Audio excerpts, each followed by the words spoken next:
Hi, lovelies. I'm your host, Thea. Join me each week as we discuss all things AAA, indie, game development, art, and more here at Girls in Gaming. GG, everybody.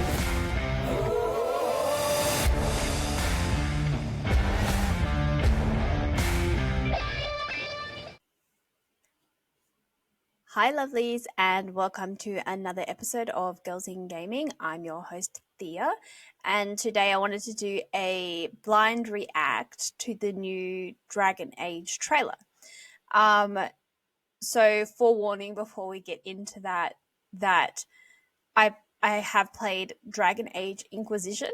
I've played the first Dragon Age. I did not play the second Dragon Age, but I did watch people live streaming their own playthrough of the game, so I am aware of that chronological order of events that happen throughout the Dragon Age series. I loved Dragon Age Inquisition. It is one of my most beloved RPG games for adventuring and fantasy. I highly recommend that if you haven't already played the games that you play them, and not just the first one, but all of them. Though, do as I say, not as I do kind of situation. I will one day go back and play all of them, but my list of games that I actually want to play just keeps growing, and the time that I have to actually play keeps shrinking. So here I am telling everybody else to do the things that I can't do. So,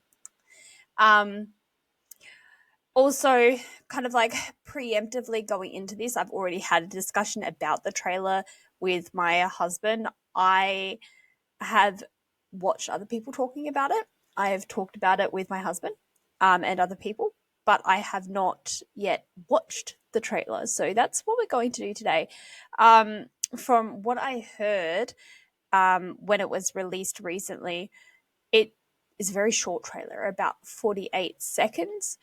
And I think the conclusion that people are kind of coming to about this, and this is clouding my judgment going into it, so I'm going to be a little bit biased, but the conclusion that I've heard a lot is that it's a whole lot of nothing.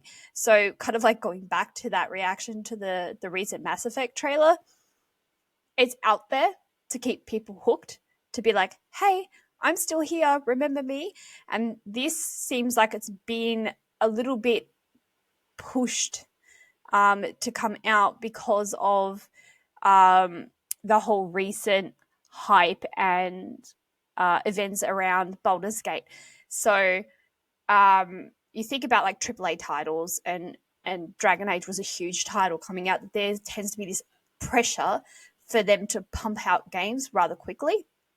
So lovers of Dragon Age been like, well, it's been more than enough time. You should just have it already.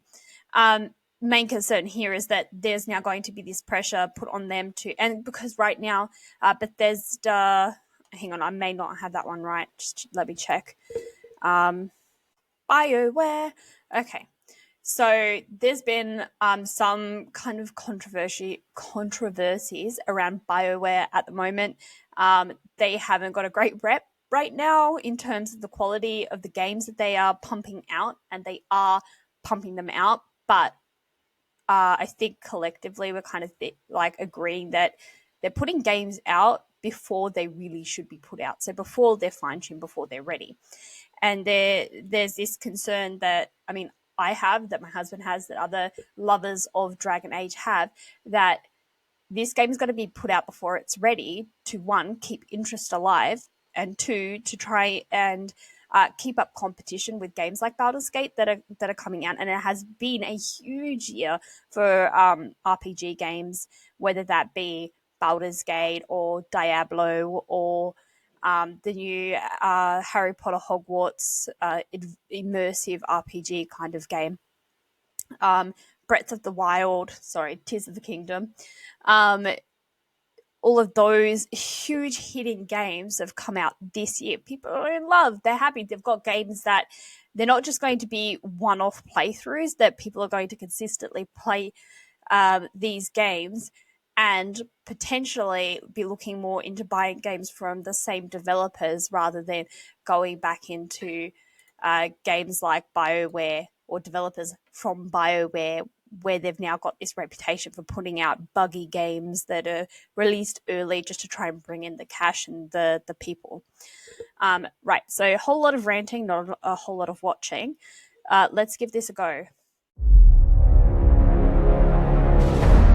We fight for everyone, and we always will. The Crows rule Antiva.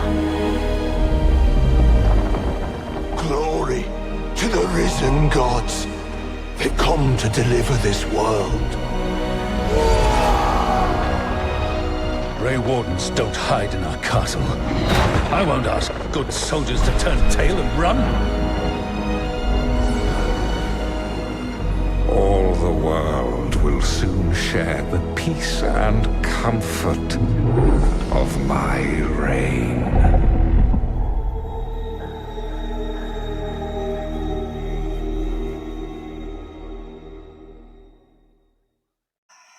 I wonder if that's supposed to be soulless?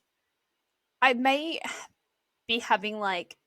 Okay, I think it's quite clear at this point that I have a terrible memory. I'm not good with faces or voices or names or generally remembering stuff. So maybe this isn't the best platform for me to be working on. But here we are anyway.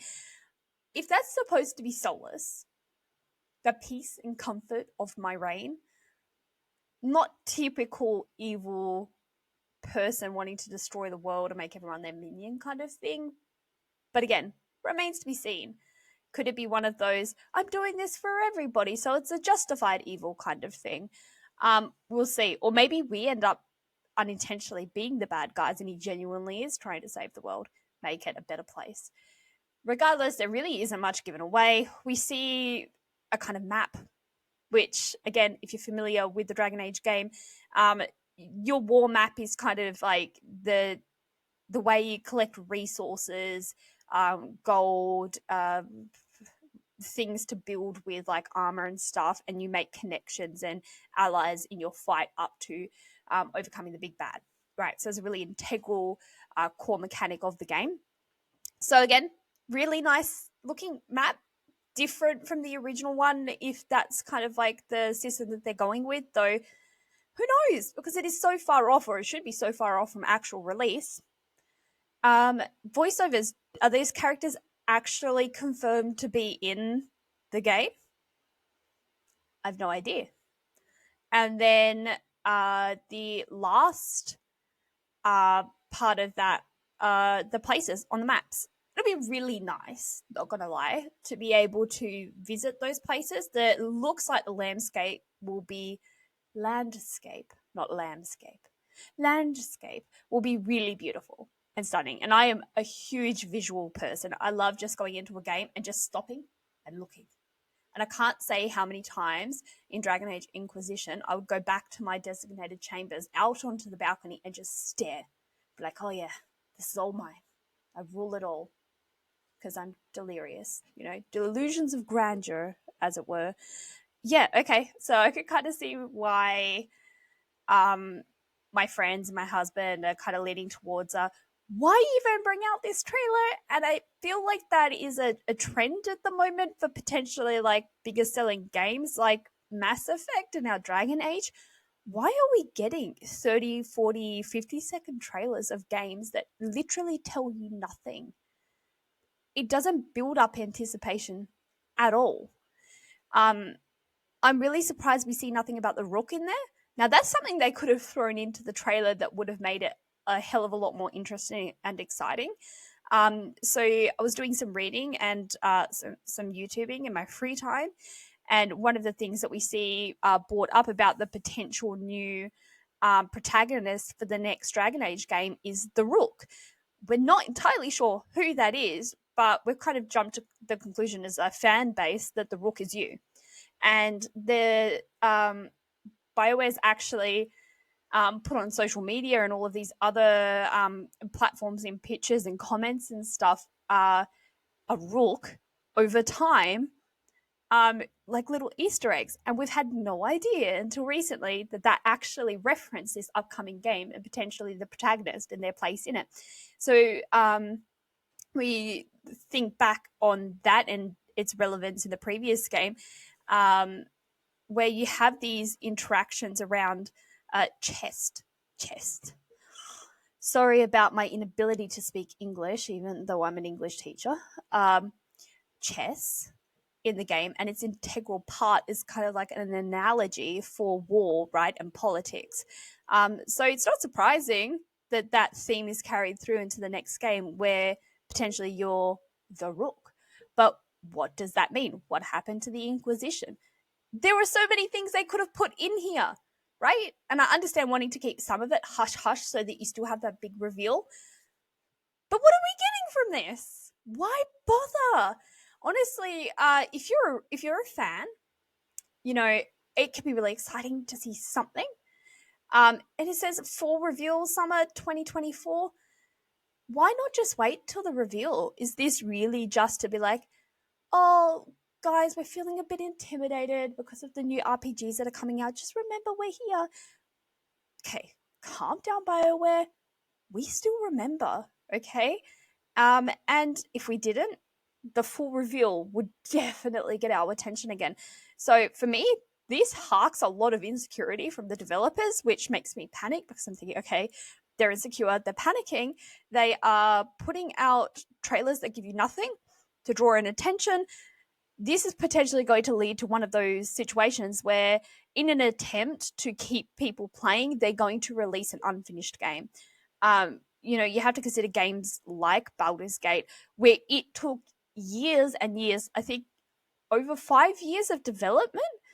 And well, I think they were in alpha for 5 years being tested and played to make it what it is. That's how you get a good game, right? Not just by having a lot of people play it, and not just by hoping that we're hardcore enough fans to love it regardless.